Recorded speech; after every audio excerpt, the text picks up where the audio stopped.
There's a kind of silence you only find in the Texas suburbs at 6 in the morning. A thick, heavy quiet that clings to your skin, broken up now and then by a sprinkler stuttering to life or the faint whine of cars on the highway. Supposedly it's peaceful. Supposedly that's when you stand on your porch, barefoot mug of overpriced hazelnut coffee warming your hands, and for 5 blessed minutes, pretend you don't owe the bank a kidney or that your doctor's not side-eyeing your cholesterol. That was the plan anyway. But me, I was out there mug in hand because I wanted to see her Lucille. Not a woman. My 1967 Chevrolet Impala Sport Coupe. And I mean it, she was the reason I bothered to get up. I'd drag myself out, ignore the sleep in my eyes, and just stare, soaking her in before the Texas sun started cooking the driveway. Lucille wasn't just a car, not to me. She was a resurrection. 4 years back, she'd been nothing but rust and regret in a barn outside Ken occupied by a family of possums and more than a whiff of despair. I brought her back one busted knuckle at a time. Weekends, holidays, every spare dime, sanding her to bare metal till my fingerprints wore smooth, rebuilding the engine right there on my kitchen table. My girlfriend at the time, ex now for obvious reasons, never quite forgave me for what the cylinder heads did to her tablecloth, but I didn't care. Because when Lucille was done, that car was perfect.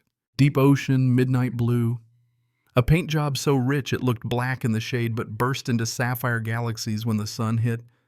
She was my Mona Lisa until the morning someone tagged her with a neon pink "Move It" down the driver's side.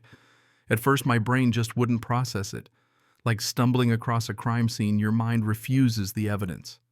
I blinked. I sipped my coffee. Blinked again.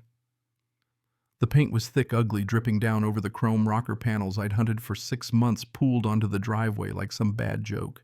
I dropped the mug. Coffee splashed hot over my ankles, but all I felt was a cold, bright rage burning up from my spine and snapping at the back of my eyes. I moved toward Lucille, half hoping it was a prank, that maybe I could rub it off, that maybe I was losing my mind and seeing things that weren't there. But my hand landed on that pink line, oil-based enamel, the cheap stuff, the kind you can't just wipe away. Not vandalism, a death sentence for a 10 grand paint job. And it was fresh. The stench of rattle can paint hung in the humid air. I didn't need to call CSI. I already knew who did it. Brenda. Pivoting on my heel, I stared across at 425 Maple Drive. A house as cookie-cutter as mine, except Brenda had tried to turn it into her own personal Buckingham Palace. Her lawn was trimmed with military precision flower beds so perfect it looked like the petunias signed a contract. Brenda, president of the Whispering Oaks HOA, mid-50s, haircut like a helmet and a resting face that looked like she'd just whiffed old cheese, had been at war with Lucille since the week I brought her home from the paint shop. See, my garage was full of tools, engine, hoist, a welding rig, and my daily truck. So Lucille got the driveway. Covered when it rained, uncovered on weekends when I wanted to admire her. That apparently was a crime. The first HOA letter came 3 days after she appeared. Derelict vehicle, community guidelines. Remove this eyesore or face fines. I marched right over, polite but firm. Brenda, it's not derelict. She's a restored classic. Runs like a dream. Brenda clutched her pearls, sniffed, and said, "It looks like gang activity. It's loud, it smells like gas, and that color is aggressive.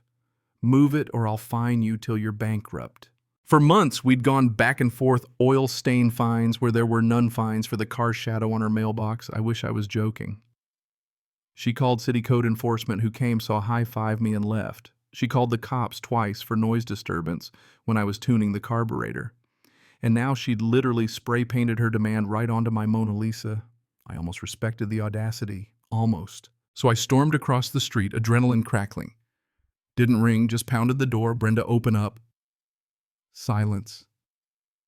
Then a sliver of her face through the cracked door. "Do you have any idea what time it is?" She hissed, her voice pure nails on chalkboard. "Open the door, Brenda," I said, calm as ice. The kind of calm that means trouble. She refused, so I pointed back at my driveway. "Look." She cracked the door wider, saw the car, and I swear her eyes lit up just a flicker. Then smug. "My goodness," she crooned. Someone finally got tired of looking at that trash heap. The way she said it. She might as well have signed her name to the pink paint. We went back and forth, her pretending innocence, me refusing to back down until I realized it was pointless. She thought she'd won. Except she'd forgotten we live in the 21st century and I wasn't stupid. 3 days earlier, after a particularly creative threat about poisoning my non-existent dog, I'd installed a Ring Spotlight Cam Pro mounted up high, tucked behind the gutter, aimed right at the driveway. I went inside, pulled up the timeline, 5:00 a.m. Nothing. 5:30, nothing. 5:42, motion detected. Hit play. There she was in that floral bathrobe, strutting across the street, can in hand. She took her time, shook the can, sprayed, stood back to admire her work, then tossed the empty can into my bushes and walked back home, pausing to smirk at my front door. I sat back chuckling. Not just caught Brenda, caught in 4K.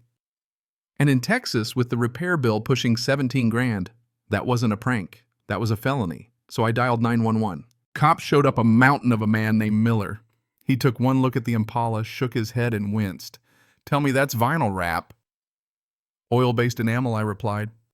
I handed over the phone, showed him the video. Miller watched it, face going hard, then marched across the street to Brenda's house. She tried the usual bluster, claimed she was the HOA president, that she'd call her lawyer, the mayor, the police chief, whoever.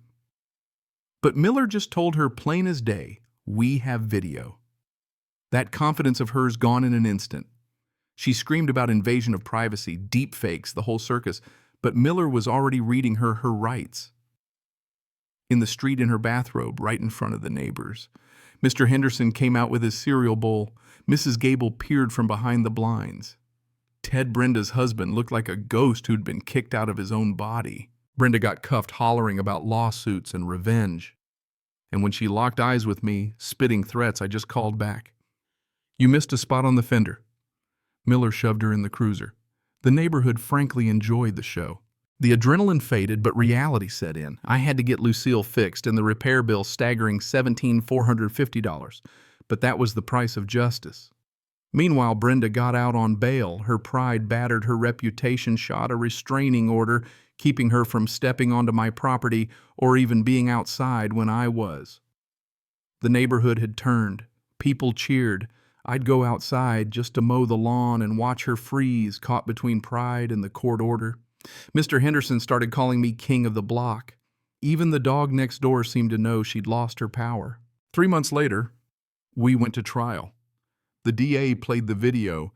Brenda, believing in her own righteousness, took the stand and doubled down. "I have a responsibility to my community." The judge wasn't having it. Guilty felony mischief, 2 years probation, 200 hours of community service scrubbing graffiti off highway underpasses, and $17,450 in restitution to me.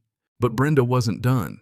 She claimed hardship tried to set up a $50 a month payment plan, would have taken her nearly 30 years to pay me back. So we took it to civil court, sued for everything. Repairs, diminished value, loss of use, emotional distress, legal fees. Total judgment over $48,000. The kicker, Texas law let us file a lien on her house. The bank refused their refinance, default, foreclosure. Auction day. I bought the house through a shell company, Neon Justice Holdings LLC. Brenda never saw it coming. One day she was sweeping her porch, the next she was getting served a notice to vacate. 3 days, no extensions. Ted and Brenda packed a U-Haul themselves, the whole neighborhood watching, some of them celebrating. Mrs. Gable brought me a casserole, thanked me for restoring sanity. Friday morning, with the U-Haul loaded and Brenda standing there, I brought Lucille home, restored shinier and deeper blue than ever. I parked her right where Brenda had vandalized her, stepped out, and watched Brenda look at me speechless, utterly defeated. She got in the truck. Ted drove them away. I leaned against Lucille's fender, feeling the afternoon sun bounce off the flawless paint. Mr. Henderson raised his beer and toasted to the king of the neighborhood. I shook my head and replied to Lucille, "Now here's the thing, when you strip away all the noise, all the rules, all the bylaws, you see what's really underneath. People will go to wild lengths to assert control, protect their little fiefdoms, to be right at any cost. Sometimes the ones who shout the loudest about law and order forget that the law cuts both ways. And karma, well, she drives a mean Impala. So what do you think, was justice done, or did I go too far? Where's the line between standing up for yourself and turning into the villain of your own story?" Drop your thoughts below. Tell me your take on HOA power neighbor feuds or just that moment when karma finally comes knocking. And hey, if you've ever had your own suburban showdown, I want to hear it. Let's get the debate rolling.